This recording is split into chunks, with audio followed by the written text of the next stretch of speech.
سورہ نساء آیت نمبر 101 101. یار یہ مجھے لکھنا چاہیے تھا، یہ میں نے کیوں نہیں لکھا؟ آیت 101.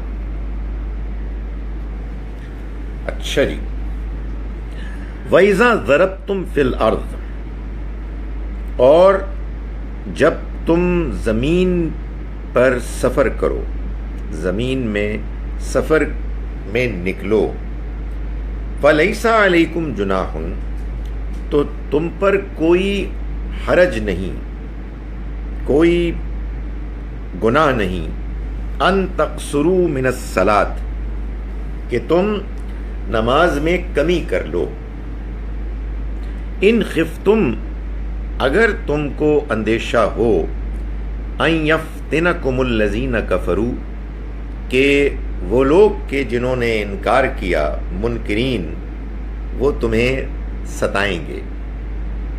ان الکافرین، یقیناً یہ انکار کرنے والے، کانوا لکم، ہیں تمہارے، عدوًا مبینہ، کھلے کھلے دشمن. یہ ظاہر ہے کہ وہ مقام ہے سورہ نساء میں کہ جس میں ہم پیچھے پڑھ چکے ہیں کہ اللہ تعالیٰ یہ بتا رہے ہیں کہ اب وہ موقع آ گیا تھا کہ کفار زیادہ ایگریسو ہو گئے تھے اور وہ بھرپور کوشش کر رہے تھے کہ مدینہ منورہ میں جو مسلمانوں کی جمعیت، طاقت اب مضبوط ہو رہی ہے، کسی طرح سے اس کو وہ ڈسٹروائے کریں. اور وہ مسلمان کے جو مختلف علاقوں میں، قبیلوں میں ایسے لوگوں کے ساتھ رہ رہے تھے کہ جو انکار کرنے والے تھے، مسلمانوں کو وہ ستا بھی رہے تھے.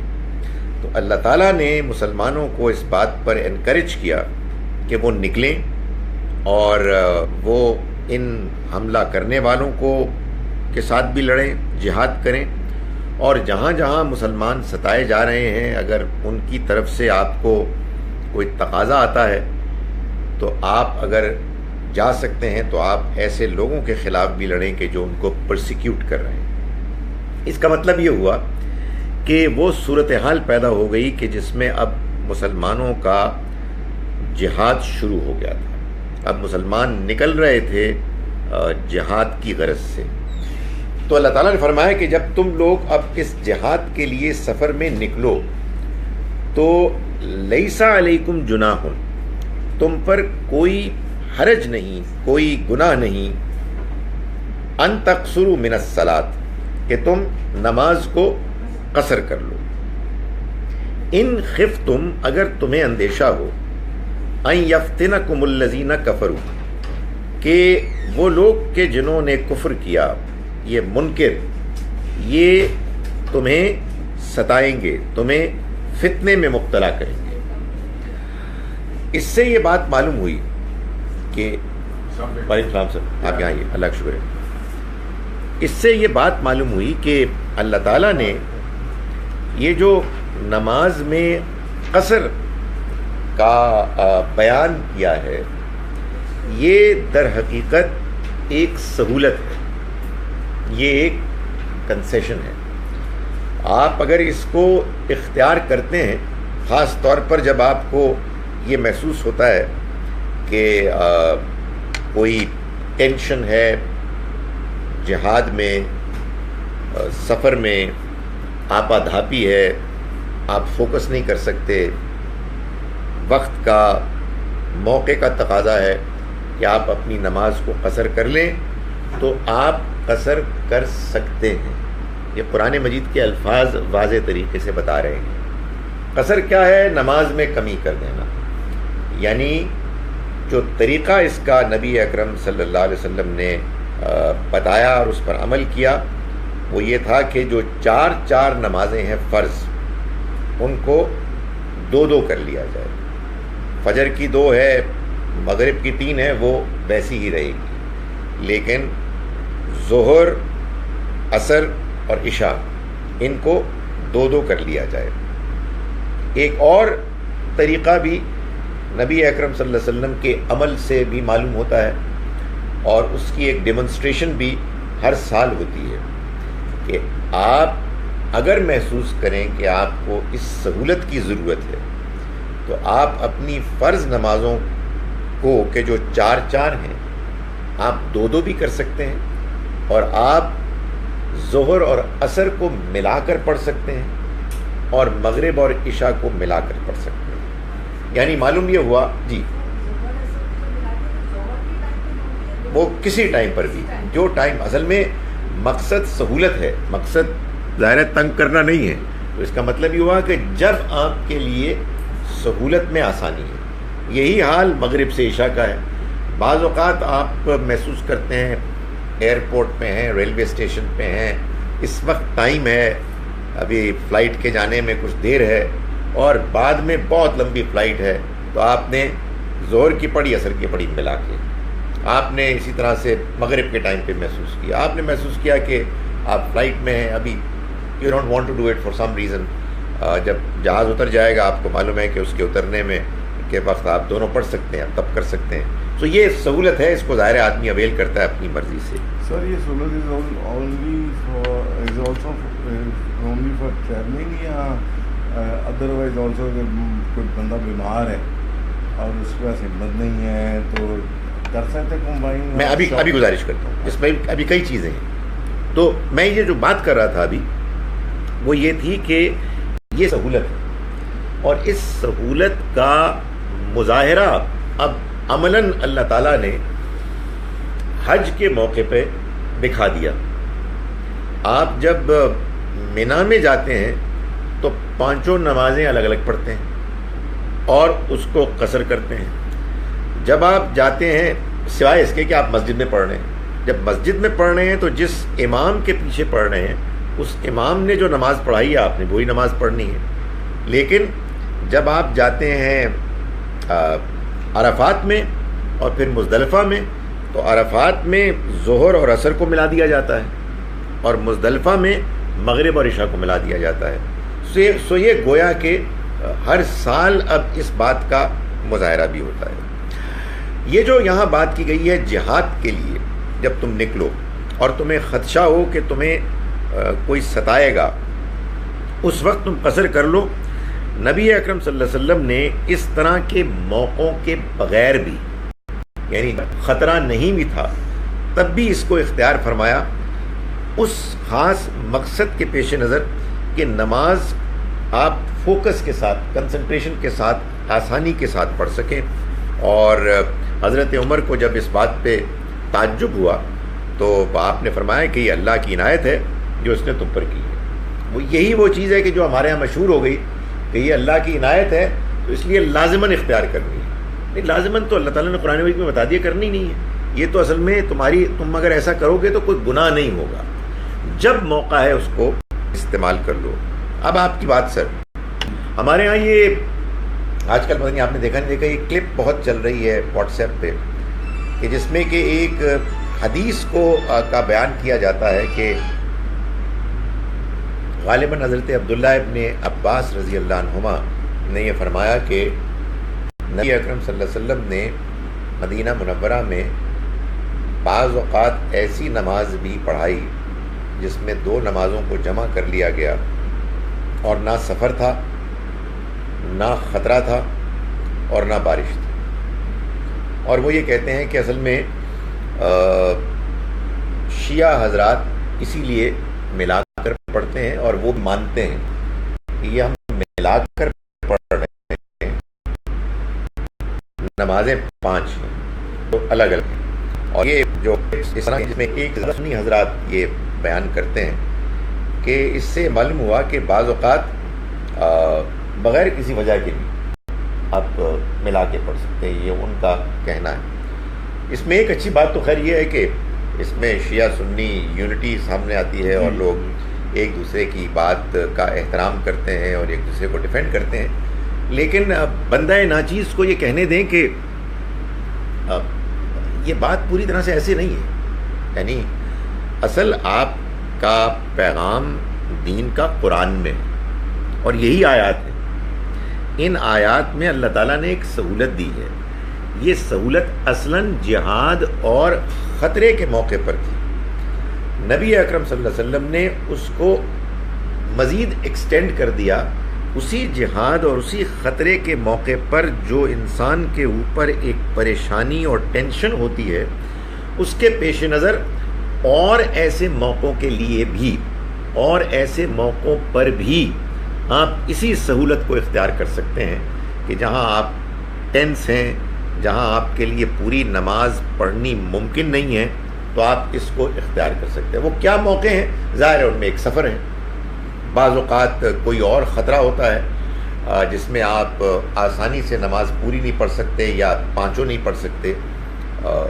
بارش بھی ایسی ہوتی ہے کہ جس میں آپ جا نہیں سکتے، تو آپ کو مسجد میں ایک مرتبہ جانے کا موقع مل گیا تو کہیں دونوں ہی پڑھ لیں ساتھ، اور اسی طرح کی اور چیزیں بھی ہو سکتی ہیں۔ بیماری کا اگرچہ ذکر نہیں کیا گیا، لیکن کسی نے اگر اس اصولی بات کے بعد کوئی اویل کرنی ہے کہ بھائی میں اس وقت بیمار ہوں، جاگا ہوا ہوں، میں ایسی دوا لے رہا ہوں سیڈیٹیو وغیرہ، اس کے بعد میں ہوشی میں نہیں ہوں گا، وائی ناٹ؟ سو لیکن یہ بات کہنا کہ بغیر وجہ کے نہیں، ایسی بات نہیں ہے۔ یہ ابھی ہم آگے پڑھیں گے کہ 5 نمازیں ہیں اصل میں جو اللہ نے فرض کی ہیں اپنے اپنے اوقات میں، لیکن اللہ رب العزت ہم بندوں پر کرم کرنے والا، اس نے ہماری ضرورتوں کے پیش نظر یہ سہولت رکھی ہے۔ اس سہولت کی کبھی ضرورت پیش آئے تو ضرور اویل کرنا چاہیے، لیکن بلا ضرورت ایسے نہیں ہے۔ وہ جو حدیث میں بات بیان ہوئی ہے، وہ اگر آپ ایسے دیکھیں کہ صحابی نے یہ بتایا کہ یہ جو تمہارے ہاں بات مشہور ہو گئی ہے کہ یہ صرف سفر میں ہے یا صرف خطرے میں ہے یا صرف بارش میں ہے، نہیں، ایسا نہیں ہے۔ حضور نے ان تینوں امکانات کے بغیر پڑھائی، یعنی کوئی چوتھا امکان ہوگا؟ یہ تو قرآن، بھائی آپ کو یہ ساری چیزیں قرآن کی روشنی میں دیکھنی ہے۔ جب آپ اس کو قرآن سے انڈیپینڈنٹ کر دیں گے تو پھر ان آیات کا کیا مطلب ہے جو ابھی ہم آپ کے سامنے میں پڑھوں گا۔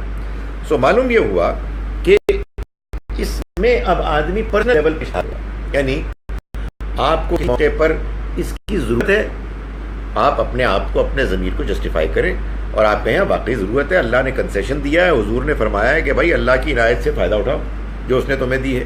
آپ محسوس کرتے ہیں کہ آپ کراچی جا رہے ہیں، آپ لنڈن جا رہے ہیں، آپ لوکل لوگوں سے زیادہ فارغ ہیں، کیونکہ لوکل لوگ تو کام پہ جا رہے ہیں، آپ تو بالکل فارغ ہیں، تو آپ قصر کر کے کریں گے کیا؟ ایک چیز بس اور ہے، اور وہ یہ ہے کہ جب آپ نماز پڑھتے ہیں اور قصر کرتے ہیں اور قصر کی نماز کے ساتھ سنتیں پڑھنے لگتے ہیں، نوافل پڑھنے لگتے ہیں، تو آپ اپنے قصر پڑھنے کی ضرورت کو نلیفائی کر رہے ہیں۔ پھر آپ فرض پورے پڑھیں، بھائی نفل کے لیے آپ کے پاس ٹائم ہے، اور اللہ میاں نے جو فرض کیا وہ آپ ادا کر رہے ہیں، تو یہ کوئی بات نہیں ہے۔ سو آپ ظاہر ہے کہ ایک جینون وجہ ہوگی کہ جس کی وجہ سے آپ قصر کریں گے۔ جب آپ کریں گے تو آپ ظاہر ہے کہ پھر وہی نماز پڑھیں گے، اس لیے کہ اس کے علاوہ کوئی نماز آپ پڑھ ہی نہیں سکتے۔ اب اس کے بعد فرمایا اللہ تعالیٰ نے کہ ان الکافرین کان لکم عدوا مبینا، یقیناً یہ انکار کرنے والے تمہارے کھلے دشمن ہیں، یعنی مطلب یہ ہے کہ وہ تو اس طاق لگے ہوئے ہیں کہ تم کسی طرح سے نماز کے لیے کھڑے ہو اور وہ تم پر حملہ آور ہو جائے۔ اس کے بعد فرمایا کہ وَإِذَا كُنْتَ فِيهِمْ، اور اے پیغمبر جب آپ ان میں ہوں، فَأَقَمْتَ لَهُمُ الصَّلَاةَ، اور آپ ان کے درمیان نماز پڑھانے کے لیے کھڑے ہوں۔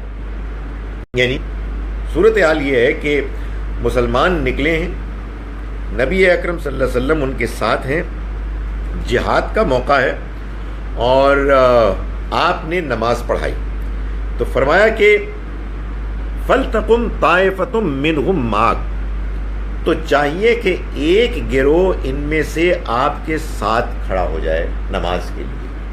اب یہ ایک بڑی اسپیشل نماز ہے جو اب نہیں ہو سکتی، یعنی مسلمان جہاد کے لیے نکلے، نبی اکرم صلی اللہ علیہ وسلم ان کے ساتھ ہیں، ہر شخص آبویسلی چاہتا ہے کہ آپ کے پیچھے نماز پڑھے، کوئی بھی اس سعادت سے محروم ہونے کے لیے تیار نہیں ہیں، اور اللہ تعالیٰ بھی اس کی قدر کر رہے ہیں کہ جب تم ان کے درمیان ہوگے حضور کو خطاب کر کے، تو پھر یہ خاص نماز پڑھی جائے گی۔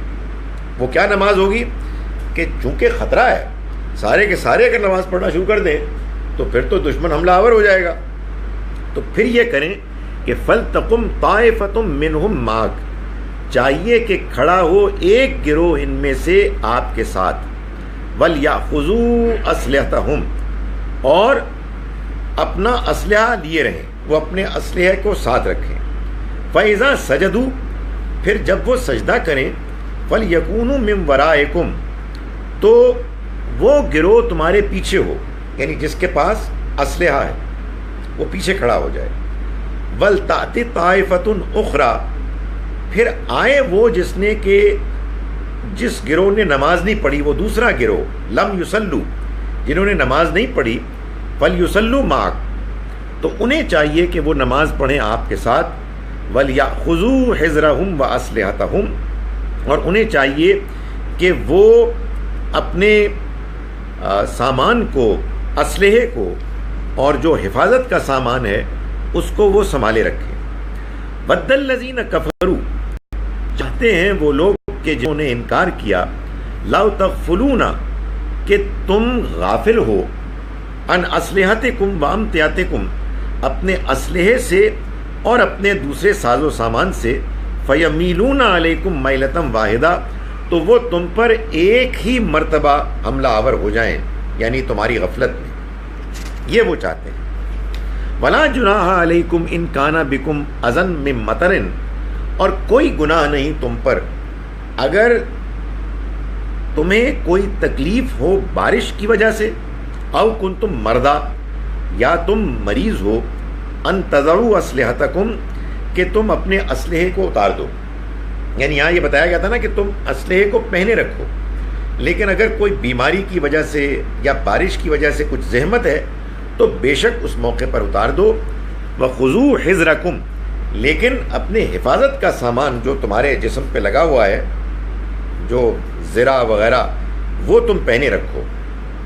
ان اللہ اعد للکافرین عذابا مہینا، یقیناً اللہ نے ان انکار کرنے والوں کے لیے ایک ذلت آمیز عذاب تیار کر رکھا ہے۔ ایک تو یہ بات سمجھنے کہ یہ معاملہ کیا ہے، مسلمان جہاد کے لیے نکل رہے ہیں اور نبی اکرم صلی اللہ علیہ وسلم ان کے ساتھ ہیں، اور جیسا کہ میں نے گزارش کی سب نماز پڑھنا چاہتے ہیں، تو اللہ تعالیٰ نے اس کا طریقہ یہ بتایا اس آیہ مبارکہ میں کہ آدھے لوگ نماز پڑھیں اور آدھے لوگ پیچھے حفاظت کریں، اور جب وہ آدھے نماز پڑھ چکے تو یہ کہ جنہوں نے حفاظت کی تھی وہ جا کے نماز پڑھیں، اور جو نماز پڑھ رہے تھے وہ حفاظت کریں، یوں سب کو حضور کے پیچھے نماز پڑھنے کی سعادت بھی حاصل ہو جائے گی، اور یوں وہ اپنا دفاع بھی کر سکیں گے، اپنے آپ کو محفوظ بھی رکھ سکیں گے۔ اس کی شکل کیا ہوئی؟ اس کی شکل، جی میں یہ بتا رہا ہوں اس کی شکل کیا ہوئی۔ اس کی شکلیں دو بتائی جاتے ہیں جو ہوئیں۔ ایک یہ کہ بعض اوقات یہ معلوم ہوتا ہے روایات سے کہ نبی اکرم صلی اللہ علیہ وسلم نے 4 رکعتیں پڑھی، اور 2 کے بعد ایک گروہ پیچھے آ گیا اور دوسرے نے اگلی 2 پڑھی، اور ایک یہ بتایا جاتا ہے کہ آپ نے پڑھی تو 2 ہی، لیکن 1 رکعت کے بعد آپ نے انتظار کیا، اور وہ جس نے کہ نماز پڑھی تھی 1 رکعت آپ کے پیچھے، انہوں نے اپنی دوسری پوری کی، وہ پیچھے گئے اور دوسرے لوگ آئے اور آپ نے پھر دوسری شروع کی اور پھر وہ مکمل کی، یہ کھڑے ہوئے اور انہوں نے پھر اس دوسری کو بھی مکمل کی۔ اس کی تفصیلات ہمارے ہاں اس لیے عام نہیں ہیں، زیادہ زیر بحث نہیں آتی کہ اس کی اب کوئی ضرورت ہی نہیں ہے، اب کوئی اللہ کا پیغمبر نہیں آئے گا، اب کسی کی یہ حیثیت ہو ہی نہیں سکتی کہ یہ آپ کے پیچھے نماز نہیں پڑھی تو ہماری نماز تو پھر وہ والی نماز تو نہ ہوئی نا، تو یہ آپ کا ایک خصوصی مقام ہے جو سمجھ میں آتا ہے۔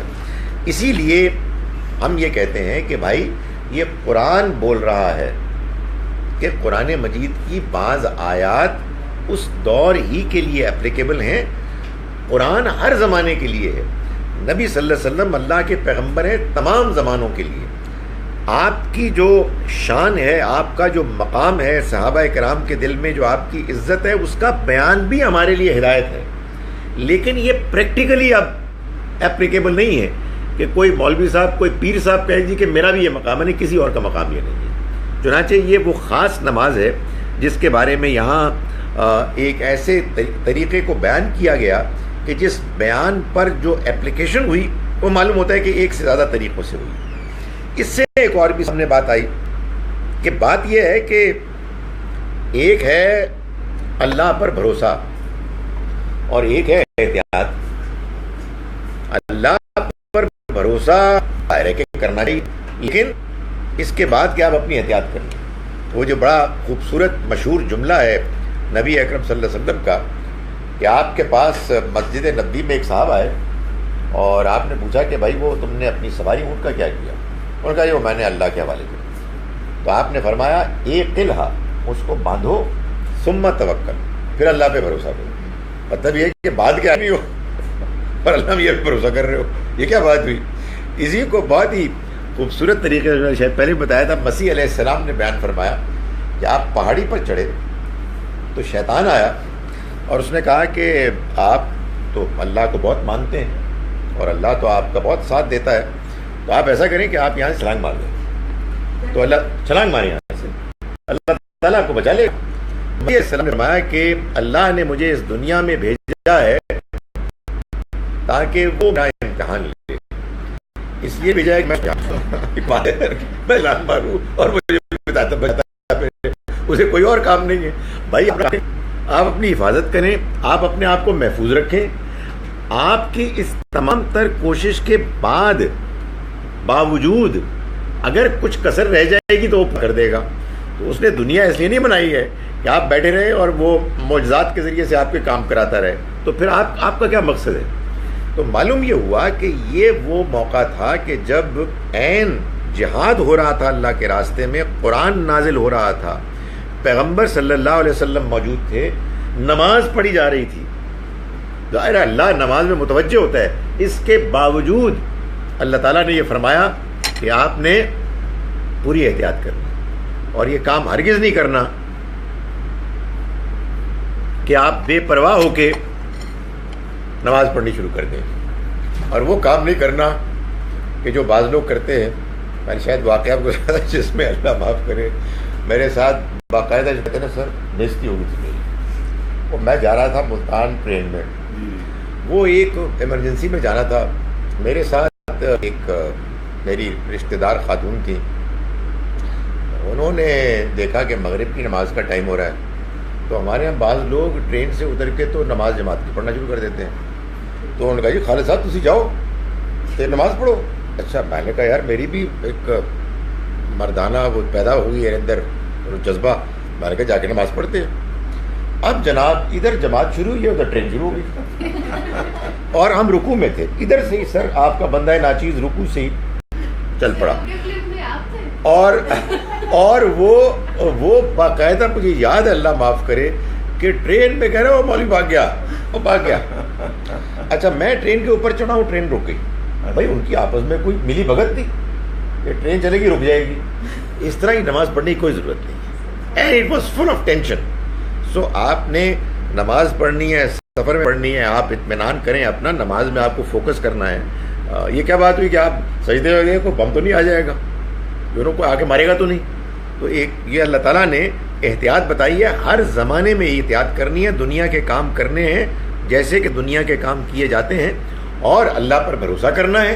کوئی کسر رہ گئی آپ کی تمام تر کوشش کے باوجود تو اللہ تعالیٰ انشاءاللہ اس کمی کو پورا کر دے گا۔ پہلے احتیاط اور ہارڈ ورک ہے، absolutely, and then trust in Allah. Absolutely. فَإِذَا قَضَيْتُمُ الصَّلَاةَ، پھر جب تم نماز سے فارغ ہو جاؤ، فَاذْكُرُوا اللَّهَ قِيَامًا وَقُعُودًا وَعَلَىٰ جُنُوبِكُمْ، تو تم یاد کرو اللہ کو ہر حال میں، کھڑے ہوئے بھی، بیٹھے ہوئے بھی اور لیٹے ہوئے بھی۔ یعنی اللہ کو یاد کرنا اصل مقصد ہے، نماز بھی اسی مقصد کے لیے ہے۔ نماز فرض ہے، وہ ہمیں لازماً پڑھنی ہے، اللہ کے حکم کو بجا لاتے ہوئے پڑھنی ہے، مگر یہ جاننا چاہیے کہ نماز کو پڑھنے میں مقصد اللہ کو یاد کرنا ہے. تو فرمایا کہ یہ تو ظاہر ہے کہ ایک خاص موقع پر ٹینشن کی صورتحال میں تمہیں ایک خاص طریقہ بتا دیا گیا نماز کا، لیکن جب فارغ ہو جاؤ تو جو کمی رہ گئی اللہ کے ذکر میں، وہ کھڑے ہوئے، بیٹھے ہوئے، لیٹے ہوئے تم اس کو پورا کر دو، اس لیے کہ اصل مقصد تو اللہ کو یاد کرنا ہے.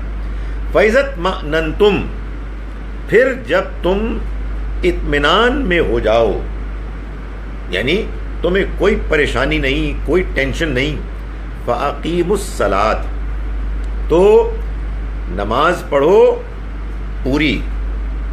اور مجھے اجازت دیں کہ میں اس ترجمے میں یہ شامل کروں اس کے وقت پر. کیوں میں یہ کر رہا ہوں؟ اگلا حصہ آپ کو بتا رہا ہے. ان الصلاۃ کانت علی المؤمنین کتابا موقوتا، اس لیے کہ نماز مسلمانوں پر وقت کی پابندی کے ساتھ فرض کی گئی ہے. یہ اللہ تعالیٰ فرما رہے ہیں. مجھے کبھی سمجھ میں نہیں آتی کہ یہ کیسے ممکن ہوا کہ مسلمان دین کو سمجھتے ہیں حدیث کی بنیاد پر، جبکہ قرآن مجید میں بات بیان ہوئی بھی ہے. یہ کیوں نہیں کرتے کہ حدیث کو قرآن کی روشنی میں سمجھیں؟ بھائی یہ جو اللہ تعالیٰ نے بات بیان فرمائی ہے کہ نماز کو اس کے اوقات میں فرض کی گئی ہے، یہ بات تو حکم ہے اللہ کا. اب جو کچھ بھی حدیث میں آیا ہے وہ اس کے مطابق ہوگا، اس کے خلاف کیسے ہو سکتا ہے؟ یہ تو ہو نہیں سکتا نا. لیکن نہ جانے کیوں یہ ہمارے ہاں ایک طریقہ رائج ہے اور اس کے بارے میں لوگ جذباتی ہیں. یہ حدیث مستند ہے، یہ بخاری کی ہے، اس میں یہ آیا. بھائی سر آنکھوں پر، مگر اس سے کہیں زیادہ 100 گنا مستند اللہ کی کتاب ہے کہ جو ہر معاملے میں اللہ کا فیصلہ سناتی ہے. تو اللہ تعالیٰ نے فرمایا کہ جب تم اطمینان کی حالت میں آ جاؤ اور تمہیں کوئی پریشانی نہیں ہے، کوئی ٹینشن نہیں ہے، کوئی وجہ ہی نہیں ہے اویل کرنے کی اس کنسیشن کے، تو تم پھر پوری نماز پڑھو اور صحیح وقت پر پڑھو. پوری کا مراد ہے کہ سنتے ہیں یا نفل؟ نہیں، وہ تو نفل ہی ہے. پوری سے مطلب فرض پوری ہیں، یہ نوافل ہے. نوافل تو آپ جتنے ہی پڑھیں گے. یہ جو سنت موقدہ ہے یہ اصل میں حضور نے خود فرمایا کہ یہ وہ نفل ہیں کہ جن کو اگر کوئی باقاعدگی سے پڑھے گا تو اللہ اس کو جنت میں ایک خاص گھر دے گا. یعنی یہ اصل میں ایڈیشنل چیزیں ہیں. یہ وہ نوافل ہیں جن کو حضور نے سفر کے علاوہ باقاعدگی سے پڑھا. اس کو بھی لوگوں نے نہ جانے کیسے لازم بنا دیا. یعنی جو بات حضور نے بیان فرمائی حدیث میں، اس کو بھی نہیں لوگ اہمیت دیتے. جو لوگ قرآن مجید میں بیان کی گئی ہے بات، اس کو حدیث کو اس کی روشنی میں نہیں دیکھتے. تو یہ جو بات ہمارے یہاں عام طور پر بیان کی جاتی ہے کہ آپ نے مدینہ منورہ میں نماز پڑھائی، نہ کوئی خوف تھا، نہ سفر تھا، نہ بارش تھی. ٹھیک ہے، بالکل صحیح ہے. ہم قرآن کی روشنی میں کہتے ہیں کہ کوئی چوتھی وجہ ہو، کوئی پانچویں وجہ ہو جس وجہ سے آپ نے پڑھائی ہے. اس لیے کہ اس ایک خبر کو فرد واحد کے ذریعے سے جو ہم کو پہنچی ہے، قرآن مجید پر سپرسیڈ کر دینے کی کوئی وجہ ہی نہیں ہے. قرآن بالکل واضح ہے کہ نماز اہل ایمان پر اس کے اوقات میں لازم کی گئی ہے. اس میں یقیناً اللہ نے کنسیشن دیا ہے. وہ کنسیشن پچھلی آیت میں بیان ہو گیا ہے. حدیث اس کنسیشن کا بیان ہے، اس کو اس طرح سے سمجھنا چاہیے. وَلَا تَهِنُوا فِي ابْتِغَاءِ الْقَوْمِ، اور دیکھو تم دشمن لوگوں کے پیچھا کرنے میں، تعقب کرنے میں کمزوری مت دکھاؤ.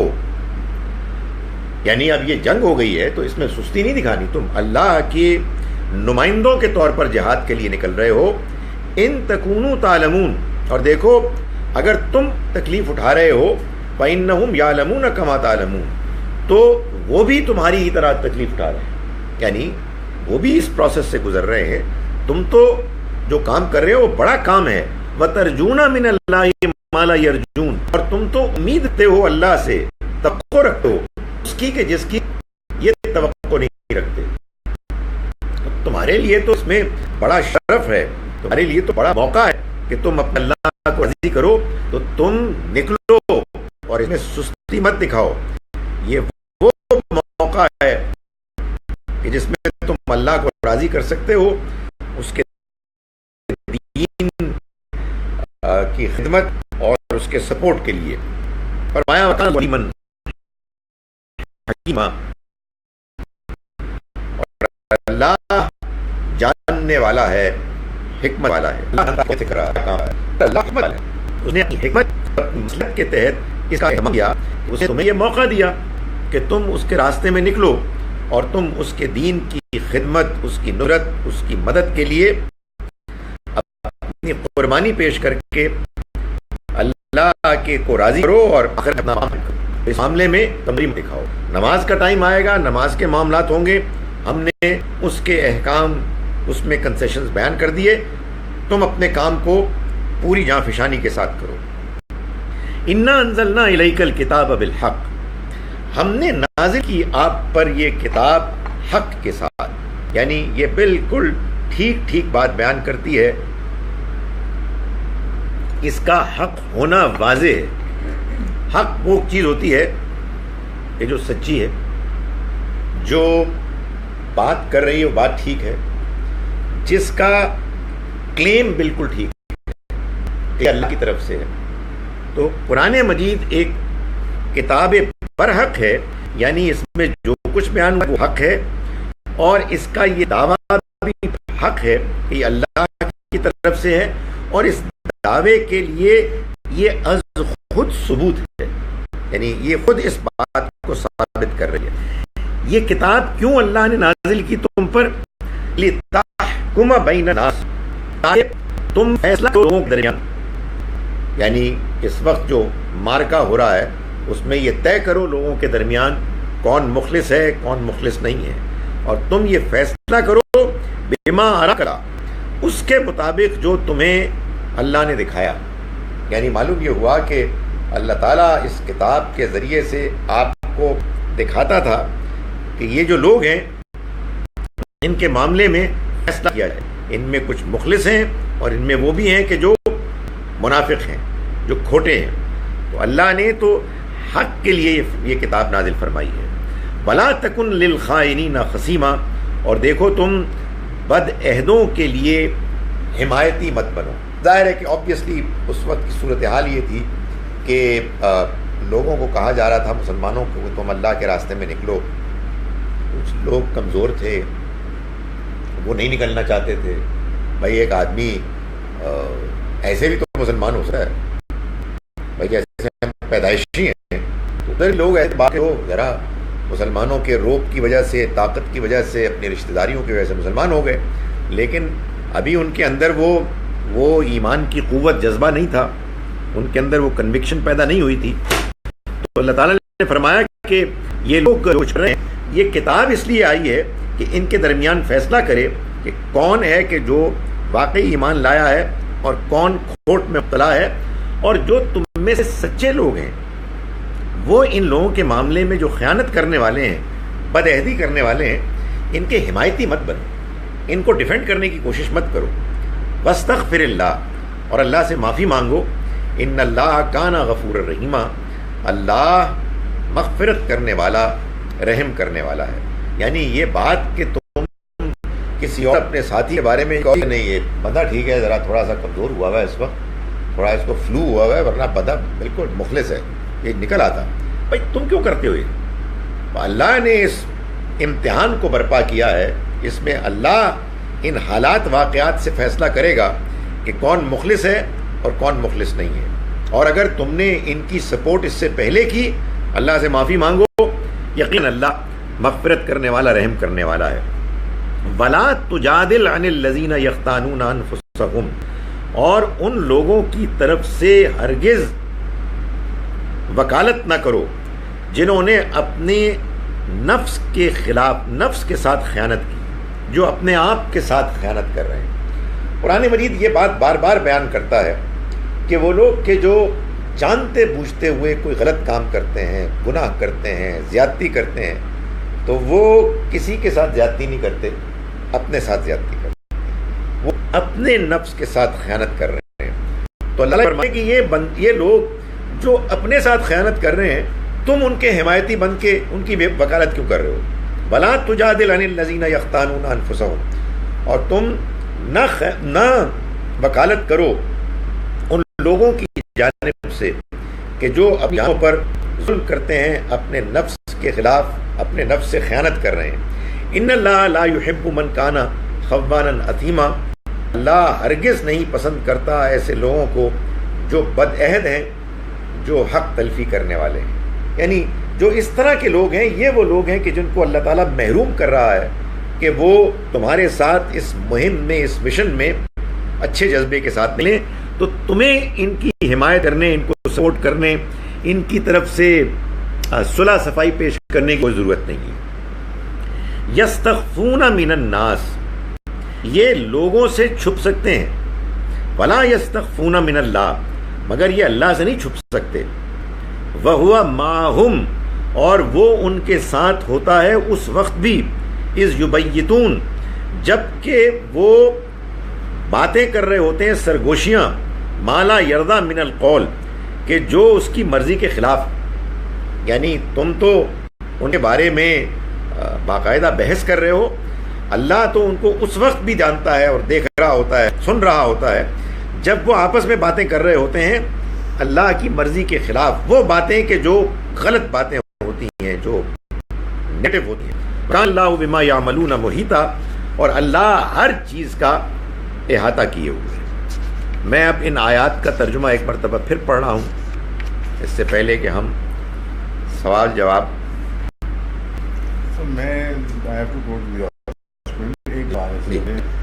جی جی پلیز پلیز. انٹرپشن تو نہیں ہو رہی؟ نہیں، آپ نے جو بات کر دی اس کے بعد تو اب آپ رائٹ ہو گئے. ذرا اللہ نے کہہ دیا کہ تو کنسیشن ملنا چاہیے ان کو، کہ جو جن کے پاس کوئی مجبوری ہے. جی ہاں بالکل. یہ قرآن شریف میں آتا ہے کہ now those people who will accept Allah's message and seek His protection, Allah will cover them with His mercy and grace.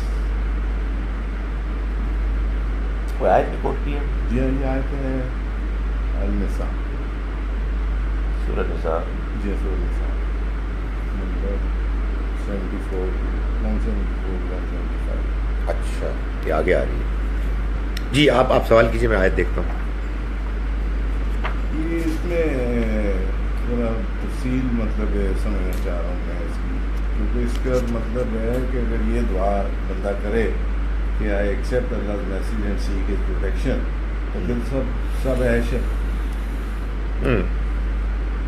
آیت 174 175 میں اللہ تعالیٰ یہ فرماتے ہیں کہ اے لوگو، آ گئی ہے تمہارے پاس یہ کتاب جو بالکل برہان دلیل ہے تمہارے رب کی جانب سے، اور ہم نے نازل کیا تمہاری طرف ایک واضح نور، روشنی. چنانچہ وہ لوگ کہ جو ایمان لائے اللہ پر اور انہوں نے اس کو مضبوطی سے پکڑ لیا، تو وہ داخل کرے گا ان کو اپنی رحمت میں اور فضل میں، اور رہنمائی کرے گا اس کی طرف ایک سیدھے راستے.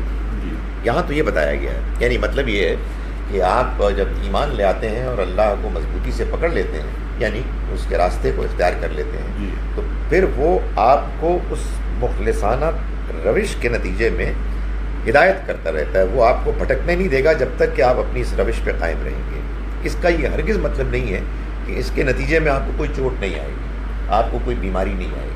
ہم جانتے ہیں کہ صحابہ کرام تو شہید بھی ہوئے، نبی اکرم صلی اللہ علیہ وسلم کے دانت مبارک شہید ہوئے.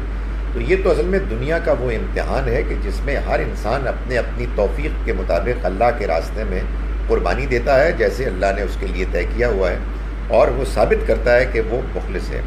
اللہ جس پروٹیکشن کی بات کر رہا ہے وہ پروٹیکشن یہ ہے کہ تم شیطان کے اس چکمے میں نہیں آ سکو گے کہ جس کے نتیجے میں آدمی گمراہ ہو جاتا ہے. وہ تمہیں محفوظ کرے گا اس کی وسوسہ بازیوں سے، لوگوں کی طرف سے جو گمراہیوں کے حملے ہوتے ہیں ان سے محفوظ کرے گا. دنیا میں بھی پروٹیکٹ کرے گا، سوائے ان معاملات کے کہ جس میں وہ چاہتا ہے کہ تم اپنی درجات کی بلندی کے لیے، اللہ کا قرب حاصل کرنے کے لیے تم ان آزمائشوں سے گزرو. ظاہر ہے کہ اگر اس کا وہ مطلب لیا جائے نا جو لٹرل کو سمجھا جا رہا ہے کہ جی پھر آپ نے ایک مرتبہ دعا پڑھ لی، آیت الکرسی پڑھ لی اور تالی بجا کے آپ سو گئے تو پھر کوئی چور نہیں آئے گا. تو پھر تو ایک بہت زوردار تالی بجا دینی چاہیے پاکستان میں. سارا بچپن میں نے بھی ایسے کیا تھا. بٹ اس کا پہلا پارٹ جو ہے اس کو بندہ کیسے اچیو کرے؟ سیکنڈ پارٹ جو ہے نا جی کہ you have to seek his protection. جی فرسٹ پارٹ کو کیسے اچیو کریں؟ یعنی جو اللہ تعالیٰ یہ فرما رہے ہیں کہ آپ اس کے راستے کو جی ہاں دیکھیں سر، اس کا طریقہ وہی ہے جو ہم کوشش کر رہے ہیں، یعنی اللہ کے کلام کو پڑھیں، سمجھنے کی کوشش کریں، جو سوالات پیدا ہوتے ہیں ان کے بارے میں اطمینان کریں کہ ان کا صحیح جواب کیا ہے، جو عمل کی چیز آ رہی ہے اس پر عمل کرنے کی کوشش کریں، اپنے آپ کو اس کے بارے میں مخلص بنائیں، اور جتنا ممکن ہے خود بھی اور دوسروں کو اس سے آگاہ کریں، اللہ کی عبادت کریں، اس سے توفیق مانگتے رہیں، اس کام میں لگ جائیں، جتنا موقع ملتا ہے اس موقع کو اویل کریں۔ یہ دنیا تو اصل میں اللہ نے اس لیے بنائی ہے میرے اور آپ کے لیے کہ ہم جہاں دنیا میں نوٹ کمائیں وہاں آخرت کے نوٹ بھی کمائیں، کیونکہ آخرت کے جو نوٹ ہیں وہ زیادہ قیمتی ہیں۔ بڑی بات ہے، یہ یہاں تو ڈالر کے مقابلے میں روپیہ گرتے ہی رہتا ہے، وہاں ڈبل ہوئے گا۔ آج ہی میں ایک اور انفلیشن پہ تقریر کرایا ہوں، وہ آپ دیکھ رہے ہیں میری ربا پہ جو گفتگو ہے وہ آپ کو نہیں پہنچتی؟ اچھا یہ آپ ان کو دکھائیں۔ اب میں نے اب ایک سلسلہ شروع کر دیا اس کا، جی جس کو میں جتنا تھوڑا بہت میں جانتا ہوں اس کو وہاں سب کچھ بیان کروں گا انشاءاللہ۔ ماشاء اللہ۔ تو وہ ریڈیو اور ٹی وی اور ایک ریڈیو ہوتا ہے، ٹی وی ہوتا ہے، ایک ڈرامہ ہوتا ہے۔ سر یہ ڈرامہ ہے، یہ واٹس ایپ ہے۔ تو وہ سر ہوا پتہ کیا ہے، ہوا یہ کہ اللہ تعالیٰ نے وہ ایسی باتیں کر رہا تھا میں اپنے ایک دوست سے شہزاد سلیم صاحب سے، تو انہوں نے کہا یہ تو بڑا آسان ہے۔ تو اب میں صبح اٹھتا ہوں تو میں نے کہا میں کیا کرنا ہے، تو میں نے کہا یار یہ مضمون بڑا امپورٹنٹ ہے، تو وہ شروع ہو گیا۔ میں تو یہ آپ صحیح فرما رہے ہیں کہ یہ تو ہمارا روپیہ تو کم ہو جاتا ہے، وہ کبھی نہیں کم ہوگا انشاءاللہ۔ So the first part actually pertains to first having belief Absolutely. and then doing good deeds بالکل. and following all the expectations بالکل as much as is possible، بالکل ایسے ہی۔ پھر اس کے بعد پروٹیکشن سے بالکل دونوں سائملٹینیس ہے نا، مطلب ہم یہ کوشش بھی کر رہے ہیں اللہ سے، اللہ کی پناہ بھی مانگتے ہیں، ظاہر ہے اللہ تعالیٰ ہی ہے کہ جو حفاظت کرنے والا ہے، وہی ہے جو عنایت کرنے والا ہے، وہی دنیا کو چلا رہا ہے۔ ہم اس سے دنیا میں بھی پروٹیکشن مانگتے ہیں، اپنی ذات کی، اپنے گھر والوں کی، اپنے کاروبار کی، اس لیے کہ ظاہر ہے کہ ہم انسان ہیں، ہم کمزور ہیں، اور ہم اس سے بڑھ کر اپنے ایمان کی، اپنے اخلاق کے لیے اس سے پروٹیکشن مانگتے ہیں۔ وہ وعدہ کرتا ہے کہ اگر ہم سیدھے راستے پہ رہے تو وہ ہمیں ایمان، دین، اخلاق میں پروٹیکٹ کرے گا۔ جتنا ہم مخلص ہوں گے، مخلصانہ طریقے سے مانگیں گے اور اپنے آپ کو اس سے بچانے کی کوشش کریں گے، اور دنیا کے معاملات میں بھی یہ دیکھیں آپ نے اس نے ہمیں بتایا ہے اپنے پیغمبر صلی اللہ علیہ وسلم کے اسوے کے ذریعے سے کہ آپ اگر اپنے آپ کو محفوظ کرنے کی کوشش کریں گے، حفاظتی سامان رکھیں گے جو دنیا کے طریقے ہیں، اور اللہ کے ساتھ تعلق رکھیں گے، تو دنیا میں بھی آپ کو وہ حفاظت دے گا جتنا ایک کہ اس کے ہاں آپ کے لیے حفاظت طے ہے۔ آزمائش ظاہر ہے یہ اس کا طریقہ ہے اس دنیا میں لوگوں کو پرکھنے کا، اس میں بھی ہم اس سے ہی دعا کرتے ہیں کہ ہم کمزور ہیں، ہمارے لیے بس وہی آزمائش طے کر کے جو آسان ہے۔ آزمائش تو دنیا پوری ہے، اچھے حالات بھی آزمائش ہیں، سختی کے حالات بھی آزمائش ہیں، ساری آزمائش ہے۔ تو وہ ظاہر ہے کبھی کبھار کچھ نہ کچھ اس طرح کے معاملات کرتا ہے جس میں اس کا مقصد ہمیں تنگ کرنا نہیں ہوتا، ہمیں آزمائش کرنی ہوتی، بس یہ۔ Thank you sir. Welcome sir, thank you. میں اب اپنا ترجمہ اس کو جاری، ہاں پلیز، جزاک اللہ، بہت شکریہ سر، اور sir please keep coming like that sir, یہ آپ کے آنے سے I have orders from my wife that don't disturb the meeting. نہیں وہ آپ کے آنے سے آپ میری حوصلہ افزائی سر ہوتی ہے۔ آپ 11 بجے سے 11:30 بجے تک رات کا ٹائم ہوتا ہے نا جی بچیوں کو، اس میں تو اب 11 بجے کہہ رہے تھے، میں نے کہا وہ 11:30 سے آپ کے آنے سے میرے حوصلے میں اضافہ ہوتا ہے۔ اچھا پھر ایک سوال میں دے جاتا ہوں، 11 ہو جاتے ہیں۔ ایک سوال میں دے جاتا ہوں، جو اب میری ہاسپٹل میں بلڈ ٹرانسفیوژن کے لیے اپوائنٹمنٹ ہے، تو وہ یہ ایک سوال ہے جی، میں نے خود نہیں پڑھا بٹ سنا ہے جی کہ صبح کے ٹائم اب نماز اور عصر کے بعد جو آپ پڑھتے ہیں عصر کے وقت، تو جو آپ دعا مانگتے ہیں اس وقت فرشتے خاص آتے ہیں صبح کے ٹائم اور عصر کے بعد، عصر کے ٹائم، تو اس میں اس وقت کیا دعا مانگنی چاہیے، مطلب کیا عبادت کرنی چاہیے؟ ایک اور روایت میں آتا ہے جی کہ سب سے زیادہ تو آتے ہیں اس وقت جب بالکل رات کو صبح فجر کی نماز سے پہلے اللہ تعالیٰ پہلے آسمان پہ آ جاتا ہے. یہ سب بیان اصل میں اس مقصد کو بیان کرنے کے لیے ہے. ویسے تو اللہ تعالیٰ ہر وقت ہی سنتا ہے, اس کے فرشتے موجود ہوتے ہیں, کہ ہم یہ جانیں کہ یہ وہ موقع ہیں کہ جب اللہ ہماری دعاؤں کو متوجہ ہو کے سنتا ہے, اس لیے کہ ہم نماز پڑھتے ہیں تو نماز میں ہماری اس کی طرف توجہ ہوتی ہے. کیا مانگیں؟ ایمان کی حفاظت مانگیں, دین میں بہتری مانگیں, دنیا مانگیں, سب کچھ مانگیں جو آپ کو دل سے ہے. کوئی سچ لیٹ ڈاؤن نہیں ہے کہ جس وقت وہ فرشتے جاتے ہیں, جو میں نے سنا ہے یا پڑھا ہوا ہے یہ کہاں, کہ وہ جا کے پھر اللہ میاں کو آپ کیا بتاتے ہیں. لیکن نا بہت سی دعائیں ہیں قرآن میں, بہت سی دعائیں حدیث میں. آپ یہ دیکھیں ربنا آتنا فی الدنیا حسنۃ وفی الآخرۃ حسنۃ وقنا عذاب النار. کیا کمپریہنسو دعا ہے. بعض اوقات والدین کے لیے مانگنے کو دی جاتا ہے رب ارحمہما کما ربیانی صغیرا. بعض اوقات والدین اولاد سب کے لیے چاہتا ہے رب اجعلنی مقیم الصلاۃ ومن ذریتی ربنا وتقبل دعا ربنا اغفر لی ولوالدی وللمؤمنین یوم یقوم الحساب. بعض اوقات آدمی کہتا ہے یار ایمان بڑا ڈاون ڈول ہو رہا ہے, آدمی کیسے محفوظ رہے. بندہ کہتا ہے کہ اے خدایا ربنا لا تزغ قلوبنا بعد اذ ہدیتنا وہب لنا من لدنک رحمہ انک انت الوہاب. اپنی زبان میں دعا کریں, دل سے دعا کریں, جو موقع پر دعا سمجھ میں آئے. آدمی ظاہر ہے ضرورت مند ہے نا, ہم محتاج ہیں. اللہ تعالیٰ فرماتے ہیں تم فقیر ہو اور میں ہوں کہ جو تمہیں دینے والا ہوں. تو جیسے فقیر مانگتا ہے کون سی اے میرے رب مجھے تھام کے رکھنا کہ میں تیری نعمتوں کا جو تو نے مجھ کو عطا کی شکر ادا کروں, اور میرے والدین اور میری اولاد کی اصلاح کر دوں. بے شک میں توبہ کرتی ہوں اور میں فرما برداروں میں سے ہوں. میں تو اردو میں یاد کی کیونکہ میں نے بالکل ٹھیک ہے, وہ حدیث کی ہے دعا ہے, بہت خوبصورت دعا ہے. جزاک اللہ. تو ہم نے شروع کیا تھا یہاں سے آیت نمبر 101 سے, اس کا میں ترجمہ کر رہا ہوں, جس کے بعد پھر آپ لوگ اگر کوئی بات کرنا چاہیں گے کریں گے, سوال کرنا چاہیں گے کریں گے. بسم اللہ الرحمن الرحیم. آیت نمبر 101. وَإِذَا ضَرَبْتُمْ فِي الْأَرْضِ, اور جب تم زمین میں سفر کرو, فَلَيْسَ عَلَيْكُمْ جُنَاحٌ, تو تم پر کوئی حرج نہیں, أَن تَقْصُرُوا مِنَ الصَّلَاةِ, کہ تم نماز میں کمی کر لو. ان خفتم, اگر تمہیں اندیشہ ہو, ان یفتنکم الذین کفروا, کہ تمہیں وہ لوگ کہ جنہوں نے انکار کیا ستائیں گے.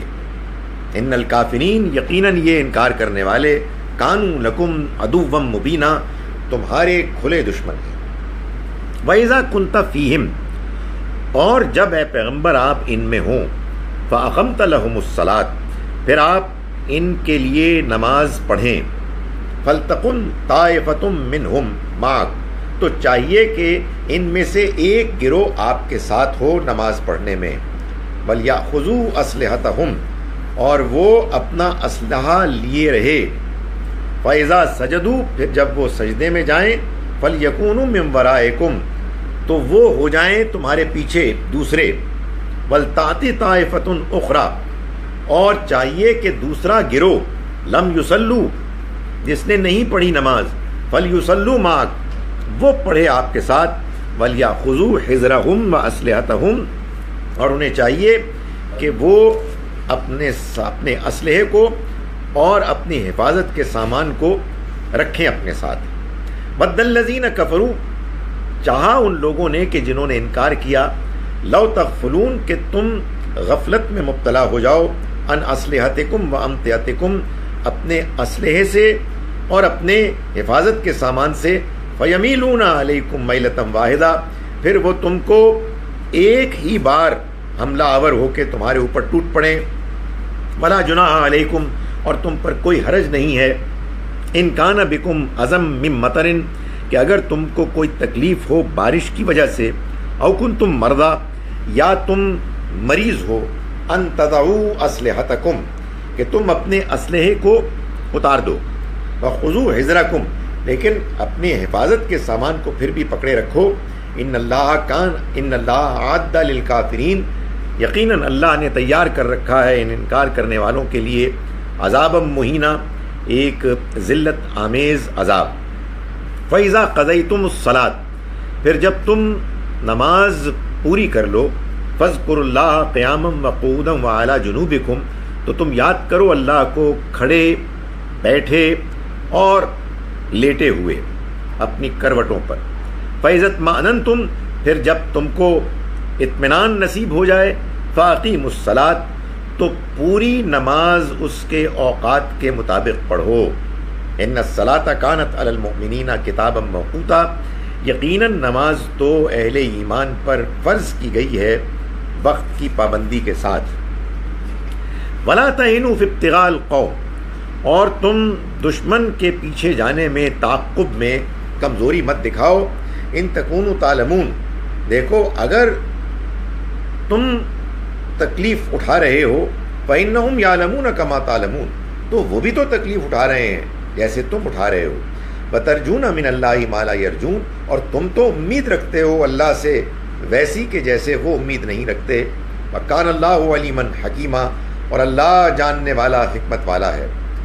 انا انزلنا الیک الکتاب ہم نے اے پیغمبر آپ کے اوپر یہ کتاب نازل کی بالحق حق کے ساتھ.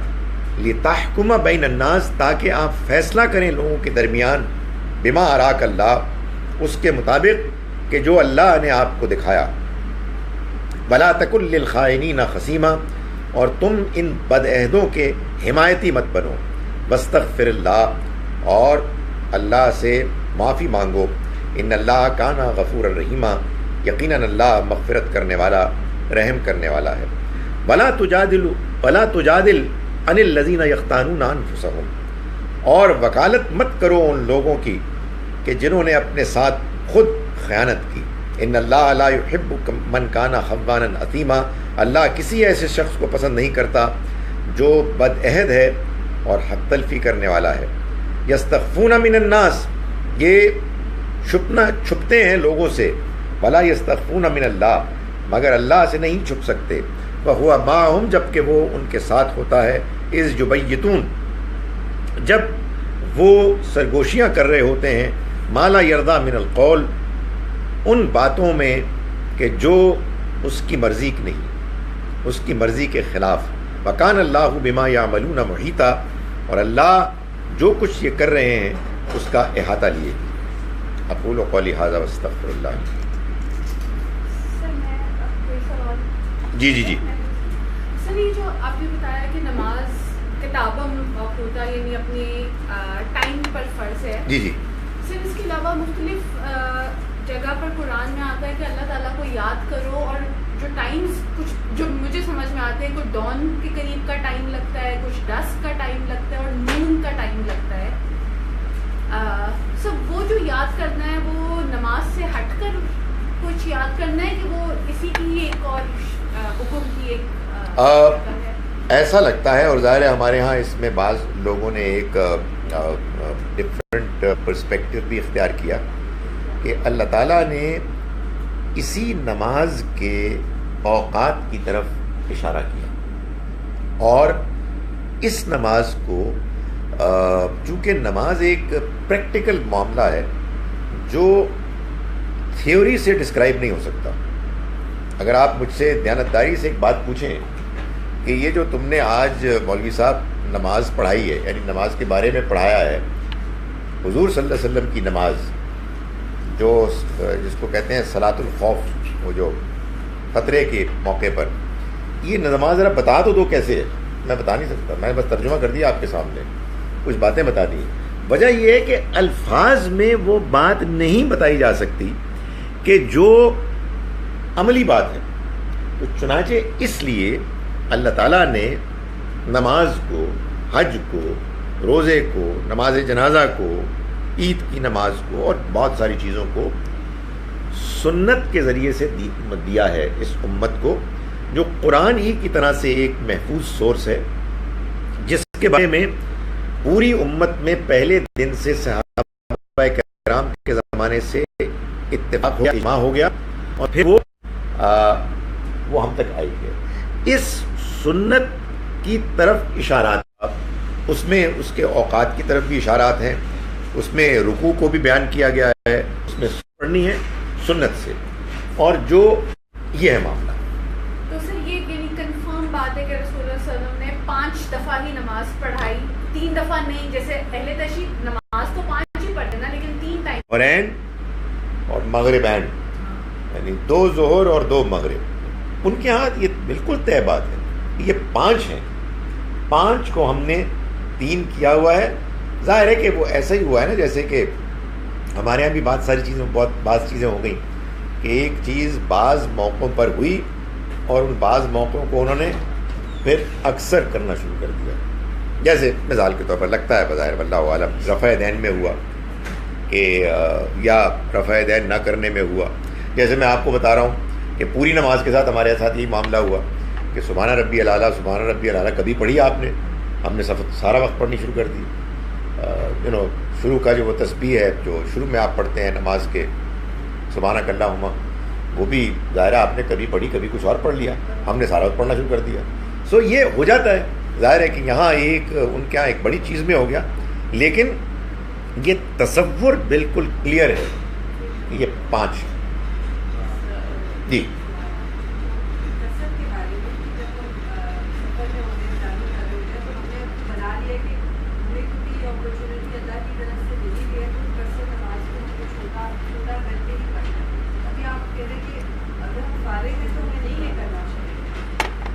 میں تو آپ کو یہ کہہ رہا ہوں، دیکھیں کرنا چاہیے نہیں کرنا چاہیے یہ تو آپ ہی کے اختیار ہے، اس لیے کہ جب آپ کو کنسیشن ملا ہے تو آپ کی مرضی ہے.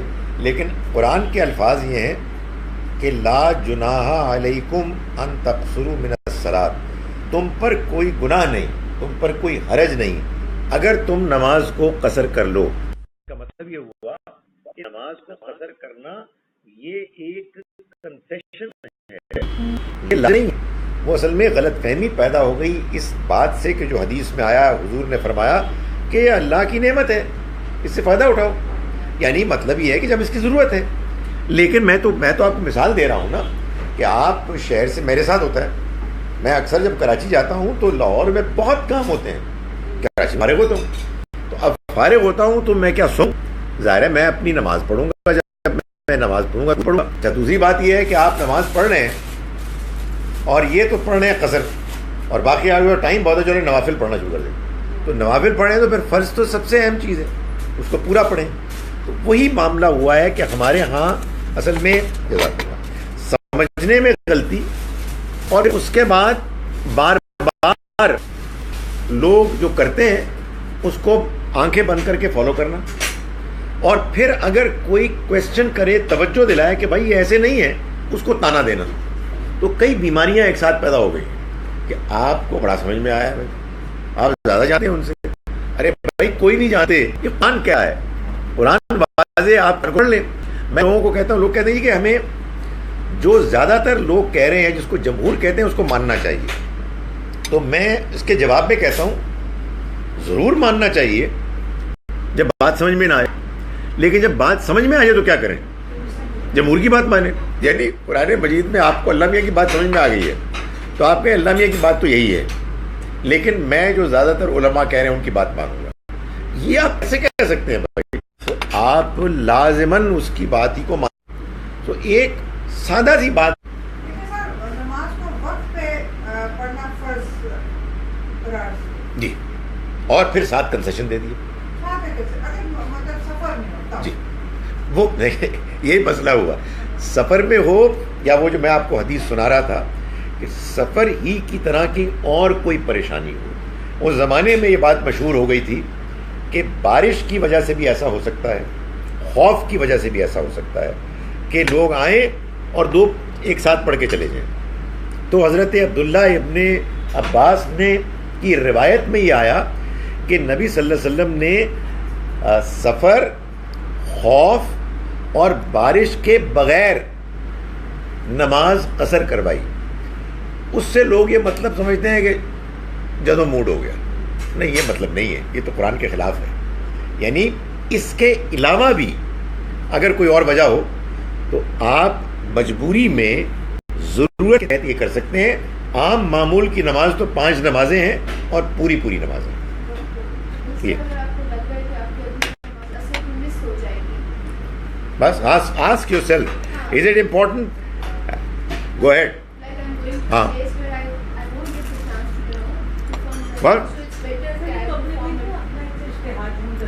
ایسا ہی ہے بھائی. یہ اجتہاد آپ ہمیشہ رمضان میں کرتے ہیں. جب آپ جاتے ہیں یہاں سے کراچی یا کہیں اور، آپ سفر میں ہوتے ہیں، اللہ نے آپ کو سہولت دی ہے کہ سفر میں آپ روزہ چھوڑ سکتے ہیں, آپ روزہ نہیں چھوڑتے. آپ کسی مولوی صاحب سے پوچھ کے چھوڑتے ہیں؟ نہیں چھوڑتے. آپ اپنی کہتے ہیں یار میں سفر میں جا رہا ہوں, 1.5 گھنٹے کی فلائٹ ہے, مجھے کیا ضرورت پڑی ہے. رمضان کے بعد تو روزہ رکھنا بہت مشکل ہوتا ہے. تو یہ ان چیزوں میں سے ہے. جی ویسے سر ایک دفعہ ایسے غزالہ نے یہی آیت کے بارے میں بتایا کہ یہ خوف کی حالت میں چونکہ اجازت ہے قصر کی, اور غزالہ نے اپنے ایسی ذکر کیا کہ وہ نہیں کرتی.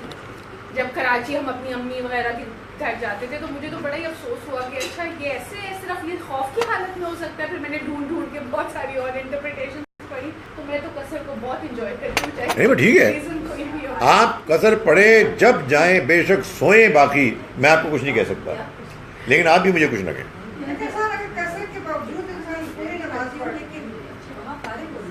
قصر کے بغیر جی پڑھ لیں, بالکل پڑھ سکتا ہے. یہی تو میں گزارش کر رہا ہوں, مجھے کبھی ضرورت ہی نہیں محسوس ہوئی اس کو قصر کرنے کی. ہمارے بارے میں اتنا فکر کرتے ہیں, بات یہ ہے کہ اصل میں یہ معاملہ جو ہے سیدھا سادہ قرآن اور حدیث کو ایک ساتھ سمجھنے کا معاملہ ہے. یہ ڈبیٹ بھی بہت چلی تھی کہ پیرنٹس کے گھر میں وہ آپ کے گھر کی طرح ہی ہوتا ہے, تو وہاں پہ قصر جو ہے وہ آپ نہیں کر سکتے. وہ بھی ایک بڑی دلچسپ بات ہے. یہ نہ کوئی بلینکٹ مجھے دے دیا کہ تم نہیں کر سکتے, یہ بات نہ قرآن میں ہے, یہ بات نہ حدیث میں ہے. لوگوں نے, اب فقہ کیا ہوتی ہے, فقہ میں ہمارے علماء نے یہ کوشش کی کہ وہ عام مسلمانوں کو ایک ایسا ہدایت نامہ دے دیں کہ جس میں ہر اوکیزن کے لیے گائیڈنس موجود ہے. اس سوال کا جواب کیا ہے؟ یہ جواب ہے. لوگ پوچھتے بھی ہیں سر بتائیں کہ والدین کیا جا رہے ہیں پڑھنے, تو جواب دے دیتے ہیں یہ کیا ہے, ان کی اوپینین ہے. نہیں, یہ کوئی قرآن میں نہیں ہے, یہ کوئی حدیث میں. سر لوگوں کو جب ہم یہ بتاتے ہیں لوگوں کو کوئی دلچسپی نہیں ہوتی ہے, اپنی باتیں کر رہے ہیں. دین میں تو یہی ہے جی کہ والدین کیا جائیں گے تو نہیں کریں گے. نہیں, یہ کوئی بات ہی نہیں ہے. بات یہ ہے کہ آپ سفر میں جا رہے ہیں اور سفر کے مشکلات کو آپ ایکسپیرینس کر رہے ہیں, آپ اویل کرنا چاہتے ہیں. آپ والدین کے گھر جا رہے ہیں, آپ اپنے دوسرے گھر جا رہے ہیں. ایک گھر آپ کا لاہور میں, دوسرا گھر آپ کا مری میں ہے, اور وہاں جا رہے ہیں اور جہاں کے ٹوٹ گئے آپ تھکان سے, آپ قصر کریں, آپ کو الاؤڈ ہے. اس کا کوئی, یہ فقہا کی اوپینین ہے, لوگ اس کو دین بنا لیتے ہیں. آپ مجھے بتائیں کہ آپ کو اگر یہ بات معلوم ہو کہ یہ فقہا کی اوپینین ہے, دین نہیں ہے, تو آپ کیا یہ نہیں چاہیں گے کہ آپ کوٹھے پہ چڑھ کے چیخ کے لوگوں کو بتائیں کہ یہ دین نہیں ہے, یہ اوپینین ہے. سر جب یہ بات سمجھ آتی ہے تو ایک تو رنج ہوتا ہے کہ ہمارے ساتھ کتنا بڑا ہینڈ ہو گیا, لیکن پھر خوشی ہوتی ہے کہ ہم بڑے ہو گئے, اب ہم خود سمجھنے لگ گئے ہیں چیزوں کو. اللہ کا شکر کرنا چاہیے, اللہ کا شکر کرنا چاہیے. اور کبھی بھی کسی رائے کے بارے میں جذباتی نہیں ہونا چاہیے. یہ میں پڑھ لوں, سوال ایک آیا ہے. Sir, I recently attended a funeral of an extremely pious person, and before the namaz-e-janaza, it was publicly announced that this person who passed away was a wali of Allah, and that whoever attended can be granted direct access to Jannah. Kindly elaborate if there is any truth to this. Sir جی میں اس میں کیا elaborate کروں, میں تو ایک بیوقوف سا آدمی ہوں. تھوڑی بہت مجھے قرآن کی سمجھ ہے, تھوڑی بہت مجھے حدیث کی اس کے مطابق کچھ چیزیں سمجھ میں آئی ہیں. باقی یہ اللہ والوں کی باتیں, ڈائریکٹ ان کی کوئی ایکسیس ہے, اس طرح کی کوئی چیز نہیں ہے. جنت اتنی سستی نہیں ملتی ہے کہ آدمی کسی کی نماز جنازہ پڑھ کے جنت میں چلا جائے. یہ میں آپ کو بتاؤں, لوگوں نے شارٹ کٹس بنائے ہوئے ہیں. جنت ملتی ہے اللہ کے دین کو سمجھنے کے نتیجے میں, اس کو دیانتداری سے سمجھنے کے نتیجے میں, اچھا انسان بننے کے نتیجے میں, دین پر عمل کرنے کے نتیجے میں, لوگوں کے ساتھ کسی قسم کی نیگیٹو فیلنگز نہ رکھنے کے نتیجے میں, اور لوگوں کی خدمت, دین, عبادت میں آگے بڑھنا, اس میں آگے بڑھنا چاہیے. نہ کہ نماز جنازہ آپ نے بڑی بات یہ ادھر اگر کوئی آیا ہوا تھا چور اچکا جس نے 100 قتل کیے تھے اور 500 مرتبہ ڈاکے مارے تھے اور یتیم کی اس نے زمین ہڑپ کی تھی، تو ولی اللہ کے کمانے یار کس قدر عجیب بات ہے. کچھ نہیں ہے جی اس طرح کی. سر جنوری کے اینڈ میں مجھے نا رمضان مبارک کا ایک میسج ہاں. آیا کہ جی جو سب سے پہلے رمضان کی مبارک دے گا اس میں جنت واجب ہو جائے گی، تو جی ہماری طرف سے آپ کو رمضان مبارک. عجیب بات ہے. مزے کی بات ہے لوگ مان بھی لیتے ہیں، اس لیے کہ لوگوں کا لائن آف آرگومنٹ یہ ہے کہ ہم نے دین کو ویسے بھی بائی دا وے کون سا سمجھ کے مانا ہے. یہ تو بلائنڈ فیتھ ہے. سر، میں ایک کوشچن پوچھنا چاہتی ہوں آپ سے کہ یہ سورۃ رحمان میں ہے کہ جو ڈرتے اللہ سے تو اس کے لیے 2 باغ، جی تو یہ پھر آگے جا کے پھر 2 باغ اور ہے، جی. تو پہلے 2 باغ مطلب ہم لوگوں کو ڈریس کے کیا ہے؟ سورہ واقعہ میں سورۃ رحمان نہیں، میں سورہ واقعہ کی بات کر رہا ہوں. اللہ تعالیٰ نے یہ بتایا ہے نا کہ جو جنتی ہیں ان کی 2 بڑی کیٹیگریز ہیں. ایک السابقون اور ایک اصحاب الیمین. تو انہی دونوں کی جنتیں سورہ رحمان میں بیان کی گئی ہیں. پہلی جنت جو ہے وہ السابقون کی ہے اور دوسری جنت جو ہے وہ اصحاب الیمین کی ہے. تو یہ 2 کیٹیگریز ہیں. تو 2 باغ ادھر ہیں، وہ آر ان کے ہیں، 2 باغ ان کے ہیں. یہ آپ یوں سمجھیے کہ ظاہر ہے کہ پورے کا پورا بیان آخرت کا قرآن نے بتا دیا کہ یہ متشابہات ہے، یعنی یہ ایلیگوریکل ہے. یہ ہمیں سمجھانے کے لیے نعمتوں کا ذکر کیا گیا ہے. لیکن ہیونگ سیڈ دیٹ، یہ جو 2 ہیں یہ اصل میں اتمام نعمت ہے. ایک باغ بڑی نعمت ہے لیکن نعمت کا تمام ہو جانا یہ 2 باغ ہیں. وہ یاد ہے، آئی ڈونٹ نو وائی، ہمارے اس زمانے میں سمجھ میں نہیں آتا تھا کہ ہمارے اس میں اللہ بھلا کرے بچپن کی کسی کتاب میں اردو میں ایک سبق تھا بالکل شروع کے 2 گھر، ہمارے 2 گھر. کیا بدتمیزی ہے، 2 گھر کا کیا مطلب؟ سو یو نو ایک گھر ہے پھر کہیں اور ہے. آپ یوں سمجھیے ایک گھر آپ کا لاہور میں اور ایک مریم میں. تو یہ ہوگا نا اتمام نعمت. تو اللہ تعالیٰ یہ فرماتے ہیں کہ اہل جنت کے لیے 2 باغ ہوں گے، ایک ادھر ہوگا اور ایک پھر ہلی ایریاز میں ہوگا، تاکہ آپ گرمیوں کی چھٹیاں وہاں منائیں. یہ ہے، یہ میں اوپر کر رہا ہوں کھانے کی غرض سے. تو یہ بہت اچھا ہو گیا کہ سوالات ختم ہو گئے. اس کا یہ کچھ علاج آئی ایم شور ہوگا کہ میں وائل اٹ از آن، میں اس کو ایک تو ویژول ہے نا، دوسرے کالز نہ آئیں. اب ایک مستقل کال ڈسٹرب کر رہی ہے اچھا اوکے، جس کو میں بند کرتا ہوں پھر وہ آتی ہے پھر میں بند کرتا ہوں. آپ کو نا ادھر جا کے آئی تھنک وہ فون کو آف کرنا پڑے گا. کچھ اس کا آپشن ہوگا سیٹنگز میں کرنا. جی آئی ایم شور. مگر آپ کو معلوم ہے کالز بھی تو کئی قسم کی ہوتی ہیں. واٹس ایپ پہ بھی شروع ہو جاتی ہے. واٹس ایپ نہیں پہ آپ روک سکتے. اس کو نہیں روک سکتے. چلیں، آپ کے بہت سے سوالات ہوتے تھے، سارے سوال مک گئے. سر آپ کو انویٹیشن ملا؟ جی جی آپ اس میں ہیں. اچھا اچھا اچھا اچھا اوکے، مل گیا مل گیا. مئی کی کوئی پہلے ہفتے کی تاریخ. آپ اس میں پہلے بھی تھیں؟ یہ 2 سال ہوئے. اچھا، 2 یا 3 سال. تو پہلی مرتبہ جب میں آیا تھا تو آپ اس میں نہیں تھیں. Okay right. تو اس میں جو پروگرامز ہوتے ہیں کیا یہ ریگولر ہو رہے ہیں منتھلی؟ منتھلی تو ٹپیکلی کتنی اٹینڈنس ہوتی ہے؟ کیا موضوعات ہوتے ہیں؟ نہیں ویسے ادر وائز کیا ہوتا ہے منتھلی؟ پھر کبھی آؤٹ ڈور لے جاتے ہیں، کبھی لنچ ہو گیا. نہیں، جو ڈسکشن ہوتی ہے جو اسپیکرز ہوتے ہیں ان کی. اسپیکرس تو سر جیسے آپ آئیں گے بس. اچھا ایسا نہیں ہوتا. نہیں اوکے کوئی روٹین نہیں. چلیں، سال میں کسی کو لیکچر ایک آدھ موقع.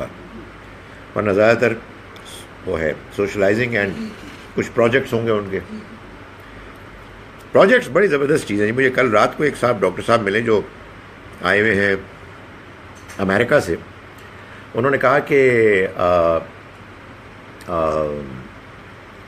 ہم نے ایک بھکر میں اسکول بنایا.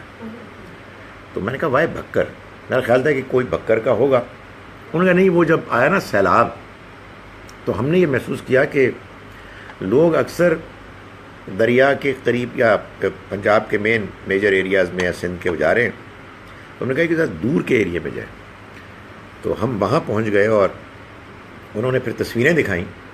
تو انہوں نے واقعی محسوس ہوا کہ اسکریچ وہ شروع ہوا اور بچے بالکل برے حال میں تھے شروع میں، مگر ماشاءاللہ ایسی پروگریس کی ہے اس میں کہ لکس گریٹ. تو یہ کام ہو رہے ہیں بات.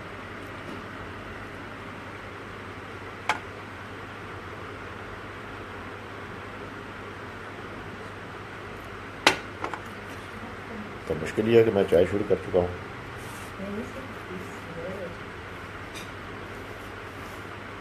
نہ ادھر سے کوئی سوال کر رہا ہے ادھر سے کسی نے کیا، اور نو کوشچن. That's great. ایسا موقع تو کبھی کبھی ہوتا ہے کہ سوال ہی نہیں ہے. بھائی آپ کے کوئی سوال ہے تو آپ لکھ دیں. اب میرے پاس 15 منٹ، ورنہ ہم جلدی دیتے.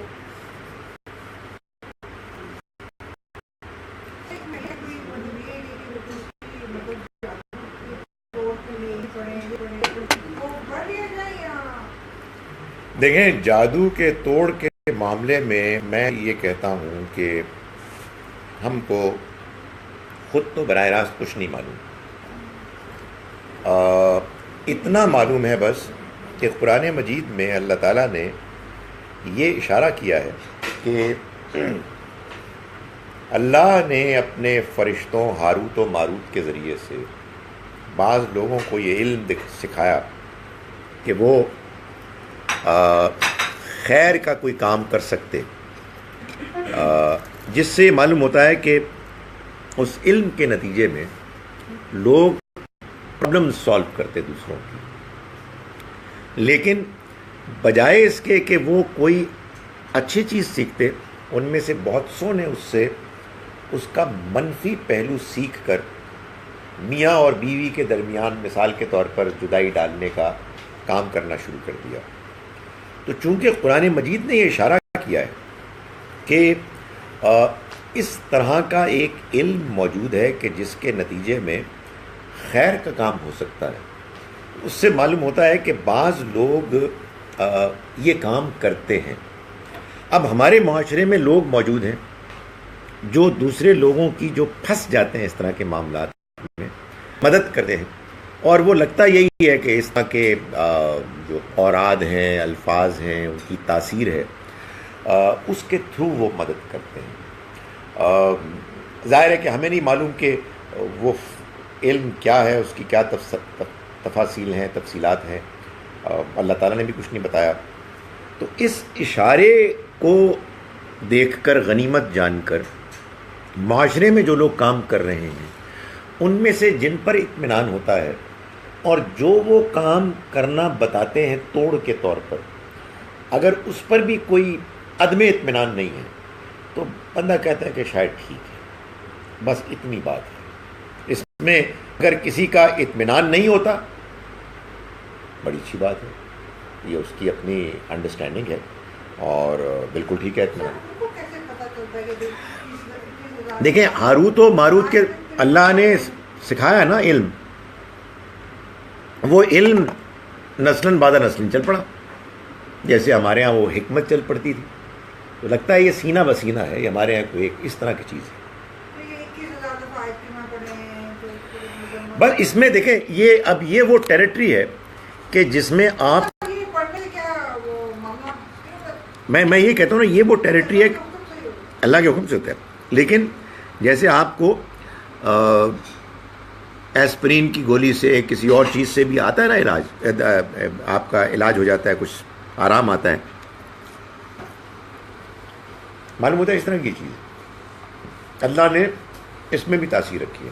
بھائی دیکھیں نا، بات یہ ہے کہ یہ ایک حقیقت ہے نا کہ ہمیں بتایا گیا ہے کہ سلیمان علیہ السلام کے زمانے میں ایک شخص تھا جس کو کتاب میں سے کچھ علم ملا تھا، اور پلک جھپکنے پر وہ ملکہ بلقیس کا تخت لے آیا تھا اس کے اندر۔ تو یہ کیا چیز ہے؟ یہ معلوم ہوتا ہے کہ ایک اور علم ہے۔ ایک سوال جی جی جی کہ قرآن شریف پڑھنے کا کچھ لوگوں کا خیال ہے کہ اگر آپ صرف عربک میں پڑھ رہے ہیں اور ساتھ ترجمہ نہیں پڑھ رہے ہیں تو that is somewhat pointless. میں اس کا جواب یہ دیتا ہوں کہ اللہ نے اپنی کتاب میں جو باتیں بیان کی ہیں اپنی کتاب کے بارے میں، وہ یہ ہیں کہ اس کو غور سے پڑھنا چاہیے، اس کے ذریعے سے نصیحت حاصل کرنی چاہیے۔ یہ اللہ کا فیصلہ ہے، یہ صحیح اور غلط میں فرق بیان کرنے کے لیے آیا ہے، یہ لوگوں کے لیے شفا ہے ان کے سینے کی بیماریوں کی۔ ان میں سے ہر بات یہ فرمایا ہے کہ یہ واضح کتاب ہے، یہ فرمایا ہے کہ ہم نے اس کتاب کو یاد دہانی کے لیے بالکل موضوع بنا دیا، فحل میں مدکر کوئی ہے نصیحت حاصل کرنے والا۔ ان تمام باتوں سے یہ بات معلوم ہوتی ہے کہ قرآن مجید اصلاً سمجھ کر پڑھنے کے لیے آیا ہے، اور اللہ تعالیٰ بھی ان لوگوں کی تعریف کی ہے جن کے بارے میں فرمایا کہ ہم نے جن کو کتاب دی وہ اس کی تلاوت کرتے ہیں جیسے کہ اس کی تلاوت کرنے کا حق ہے۔ تو اصل میں تو قرآن مجید کو پڑھنا چاہیے سمجھ کر، اس کی اندر جو ہدایت ہے اس کو جاننے اور اس سے فائدہ اٹھانے کی غرض سے۔ تاہم لوگ اب اس کو پڑھتے ہیں بغیر سمجھے ہوئے بھی۔ اس بارے میں میرا کہنا یہ ہے، میں اس کو یوں سمجھتا ہوں، تو میں آپ کے سامنے اس کو بیان کر دیتا ہوں کہ قرآن مجید کو پڑھنے کی 4 کیٹیگریز ہیں۔ میں اس کو بالترتیب یعنی ایک سیکوینس میں بیان کر رہا ہوں۔ بیسٹ کیٹیگری جو ہے وہ تو یہ ہے کہ آپ اس کو عربی میں پڑھیں ایسے کہ آپ کو اس کی عربی سمجھ میں آتی ہے، جو ہم کوشش کر رہے ہیں کہ ہمارے اندر یہ استعداد پیدا ہو جائے۔ دوسری کیٹیگری یہ سیکنڈ بیسٹ کہ آپ قرآن کو عربی میں بھی پڑھیں اور ساتھ اس کا ترجمہ پڑھیں۔ یعنی مثلا آپ نے آدھا گھنٹہ آپ نے دیا ہے دن میں، تو آپ کو اگر پہلی کیٹیگری ہے تو وہ تو کیا ہی کہنے اس کے، لیکن اگر پہلی نہیں ہے تو ذرا اپنا جو کم کر دیں مقدار اور ترجمے کے ساتھ۔ تیسری کیٹیگری یہ کہ آپ صرف ترجمے کے ساتھ پڑھیں، اور چوتھی کیٹیگری یہ ہے کہ آپ صرف عربی پڑھیں۔ یہ میں اس کو چوتھی کیٹیگری سمجھتا ہوں۔ جو آدمی اچھی نیت سے پڑھتا ہے، میں یہ تو نہیں کہتا کہ وہ ایک بالکل ہی غلط کام کر رہا ہے، نہیں، اللہ کی کتاب سے محبت کی وجہ سے ہی پڑھ رہا ہوگا، لیکن بہرحال وہ یہ جان لے کہ اس سے زیادہ بہتر اور امکانات ہیں جن کو کہ وہ ضائع کریں۔ صرف عربی پڑھیں بغیر سمجھے۔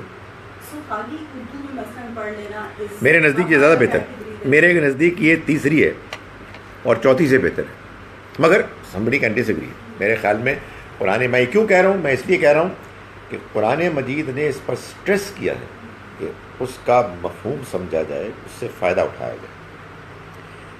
جی میرا ذرا لمبا سا پھر سوال ہو جائے گا۔ اچھا، وہ اب میں نے سوالوں کی فرمائش کی تو 2 سوال ادھر بھی آ چکے ہیں، چلیں میں ان کو سب کو ٹیکل کرتے ہیں۔ جی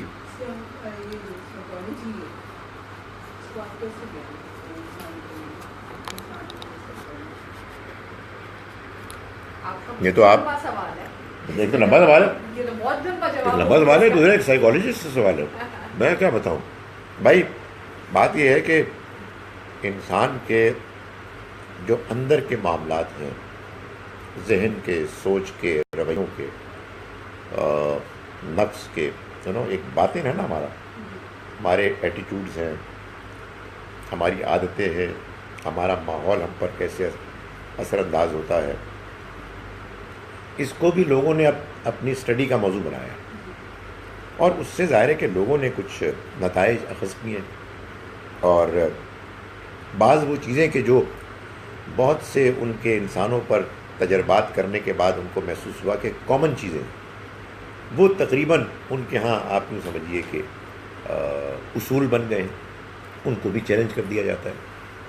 میں سمجھتا ہوں کہ انسانی نفسیات کا مطالعہ ایک بڑا اہم مطالعہ ہے اور وہ ضرور کرنا چاہیے، اس لیے کہ اللہ تعالیٰ ہم کو جب انسانوں کے ساتھ معاملہ کرنے کا حکم دیتا ہے تو ظاہر ہے کہ ہمیں اپنی امکانی حد تک جو کچھ معلوم ہے اس کو اختیار کرنا چاہیے، لیکن ظاہر ہے کہ یہ اس کے اسپیشلسٹ ہی بتا سکتے ہیں کہ اس کے کیا اور معاملات ہیں۔ جی سر مجھے اللہ تعالیٰ کے حوالے سے ہی میں نے سوال کیا، پولیٹکس سے میں نے بھی پڑھی محسوس کیا، لیکن مجھے یہ اس اللہ تعالیٰ کے حوالے سے سائیکالوجیکل پرابلمس ہوتے ہیں جس میں سے بندہ نہیں نکل پاتا اور وہ ناپسندیدہ بھی ہو سکتا ہے۔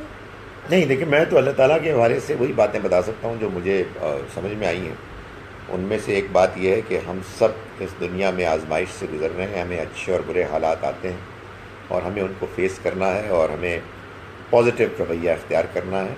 یقیناً یہ ضرور ہوتا ہے کہ بعض اوقات لوگ اپنے حالات میں کچھ زیادہ متاثر ہو جاتے ہیں، لوگوں کے مزاج میں فرق ہوتا ہے، اب اس میں ظاہر ہے کہ جو تفصیلات ہیں اس کے بارے میں ایک بات اور ہے بس کہ اللہ تعالیٰ یہ فرماتے ہیں کہ وہ انسانوں کے ساتھ معاملہ کریں گے ان کی اپنی کیپیسٹی کے مطابق۔ آپ کی کیپیسٹی اور ہے، میری کیپیسٹی اور ہے، اس کی تفصیلات زیادہ اللہ تعالیٰ نہیں بتائیں۔ اس زمانے کے جو لوگ ہیں، آج بھی ہم نے اس کو پڑھا کہ اس زمانے میں جو لوگ تھے ان کے بارے میں اللہ تعالیٰ نے تبصرہ کر کے بتا دیا کہ یہ کر رہے ہیں، کہ ہمارے پیچھے جب جاتے ہیں تو وہ سرگوشیاں کرتے ہیں اور ایسے کرتے ہیں، لیکن کوئی تھیوری بیان نہیں کی، کوئی ایسی بات بیان نہیں کی۔ اصل میں ہمارے یہاں ہوتا کیا ہے کہ لوگ ایکسپیکٹ کرتے ہیں کہ قرآن سب کچھ بیان کرے، نہیں، سب کچھ تو بیان ہی نہیں کیا، وہ تو جو ضروری چیزیں اس زمانے کے لحاظ سے تھیں ان کو بیان کر دیا۔ یہ تو آپ تیسرا سوال کریں تو ان کا تو ختم ہو جائے گا۔ سر اگر بہت زیادہ ضروری ہے وہ جو انتظام کرتے ہوں گے، میں اگلی دفعہ پوچھ لوں گی۔ جی ہو جائے گا جی۔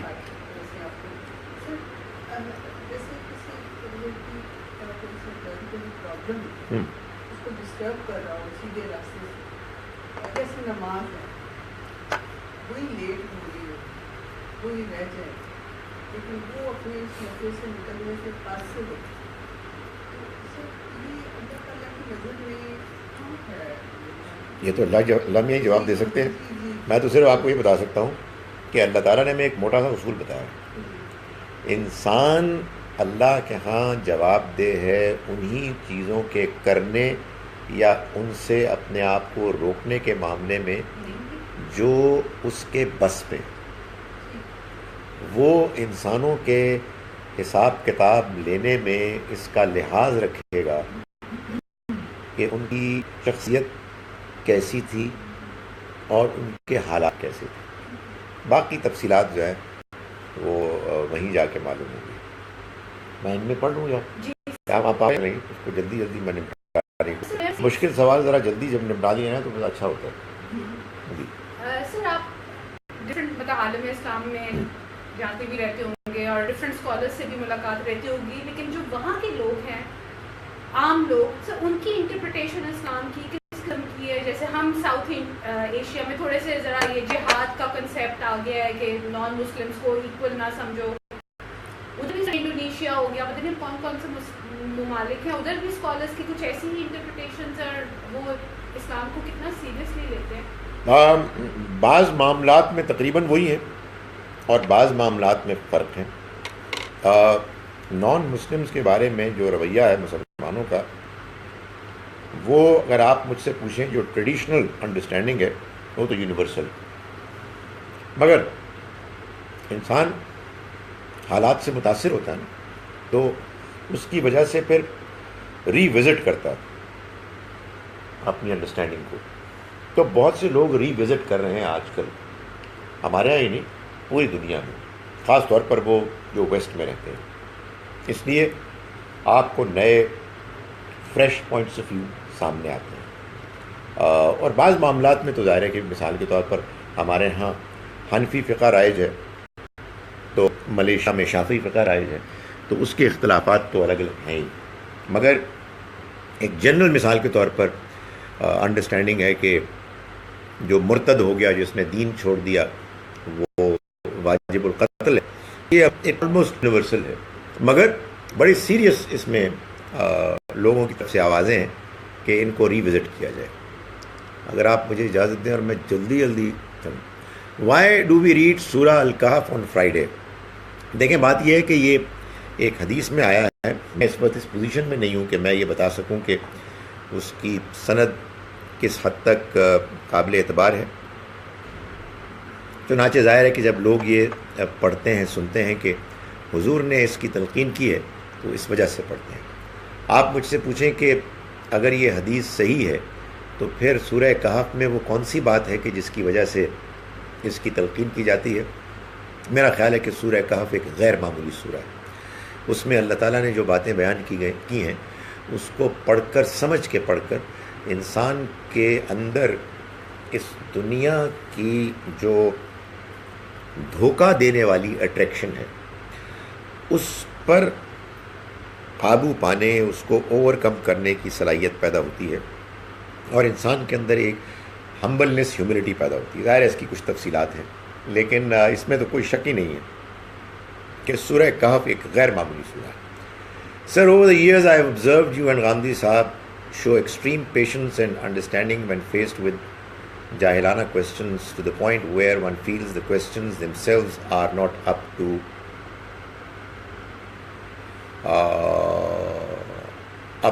par to be asked from you clearly. How can one learn and attain this level of patience? Well, آپ نے مجھ کو تو کم سے کم ہر جگہ نہیں دیکھا، اس لیے آپ میرے ایک دو ایکٹنگ کرنے کی صلاحیت کو، کیسز کو آپ جنرلائز نہ کریں. دیکھیں ایک بڑا سمپل سا بات ہے، میں گاندھی صاحب کا جواب دیتا ہوں آپ کو، جو ظاہر ہے کہ بہت پیشنٹ آدمی ہے. وہ یہ کہتے ہیں کہ اگر آپ اپنے آپ کو یہ سمجھا دیں کہ جو دوسرا آدمی ہے وہ واقعی پھنسا ہوا ہے، آپ کے لیے یہ سوال بیوقوفی کا سوال ہے، اس کے لیے نہیں ہے، اس کے لیے تو دین و ایمان کا مسئلہ ہے، تو پھر آپ اس کو اگنور کیسے کر سکتے ہیں؟ No, you got to be serious about it. So میں دیکھتا ہوں کہ وہ کمال ہے جی، 165 مرتبہ ان سے وہ سوال کیا جاتا ہے، وہ اسی طرح سے جواب دے رہے ہوتے ہیں. بلکہ ایک اور کمال ہے ان کے اندر، جو میں نے بعض دوسرے لوگوں میں انکلوڈنگ مائی سیلف نہیں دیکھا، کہ ان کا ہر مرتبہ جواب اس کے اندر کچھ ہوتا ہے نیا ٹچ، اس سے لگتا ہے کہ وہ سوچتے رہتے ہیں، غور کرتے رہتے ہیں. سو آئی تھنک اگر یہ آپ اپنا ایک مائنڈ سیٹ ڈالیں کہ آپ یہ دیکھیں کہ جو بات پوچھنے والا ہے یار، اس کا تو ایک سیریس پرابلم ہے نا. سو اس پرابلم کو اگر آپ حل کریں گے تو آپ ایک کنٹریبیوشن کریں گے. آخر دین کی خدمت، دین کی دعوت اور ہے کیا؟ قرآن recitation categories, I agree, thank you very much, میں بڑا مشکور. To avoid same sin is equal for all men. نہیں سمجھ میں آیا. One person has hot temper and avoids some situation, and one person has very cool temper and avoids the same situation. The situation is same, but persons are having different tempers, so how can it be same? یعنی جو reaction اگر دونوں کا same ہے اور کسی ایک نے زیادہ اپنے طبیعت کے اوپر قابو پا کر ایسا کیا ہے تو ظاہر ہے وہ زیادہ اجر کا مستحق ہے. اور اگر کوئی آدمی کے لیے ایک نیچرل چیز ہے وہ بھی اجر کا مستحق ہے. اس میں بڑی کمپلیکیشن ہے، یہ میں ایسے ہی تبصرہ کر رہا ہوں. اس کا یہ ٹیمپرمنٹ کیوں بنا، اس پہ اسے بہت اجر ملے گا. اس نے یہ ٹیمپرمنٹ مالا، ہو سکتا ہے اس کو اتنا ثواب ملے کہ یار اس نے اتنی اچھی پرفارمنس دکھائی کہ اب اس کی یہ سیکنڈ نیچر بن چکی ہے. بھائی ایک دو رہ گئے، میں ایک شارٹ کی. So basically all good deeds shall be awarded as per individual's own struggle. How much he forced himself to do that, no good deed can be same rewarding for all. Absolutely صحیح سمجھے آپ. جزاک اللہ سر. جزاک اللہ. السلام علیکم ورحمۃ اللہ.